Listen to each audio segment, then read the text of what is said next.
काळ्या मसाल्याची शेवग्या शेंगाची भाजी. शेवग्या शेंगा मीठ टाकून शिजवून घेतलेल्या आहेत. आता डाळ हरभऱ्याची, खोबरं, कांदा, धने छान परतून घेतलेले आहेत. थोडे शेंगदाणे पण घेतलेले आहेत. लसण अद्रक पेस्ट आणि कोथिंबीर घालून मिक्सरमधून फिरवून घेऊ.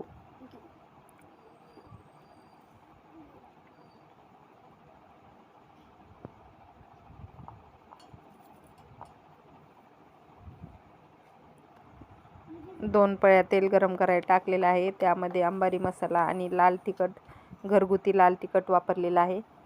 तिखट तुमच्या चवीनुसार वापरावे. आता यामध्ये मिक्सरमधून काढून घेतलेला मसाला टाकलेला आहे. मसाला छान परतून घेऊ.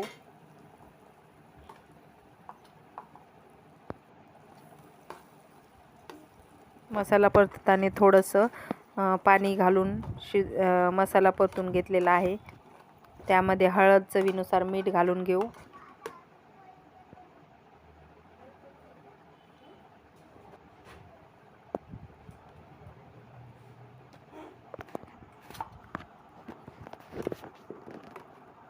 थोडंसं पाणी घालून मसाला शिजवून घेतल्यानंतर भाजीत त्याची टेस्ट खूप छान उतरते.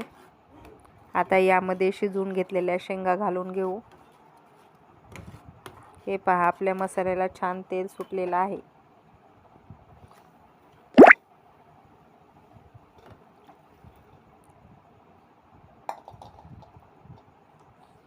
यामध्ये शेंगा घातलेल्या आहेत आणि पाणी तुमच्या क्वांटिटी तुम्हाला जशी लागेल तशी ठेवावी. त्यावर थोडीशी कोथिंबीर घालावी. मस्त छान. आवडलं तर लाईक करा, शेअर करा. धन्यवाद.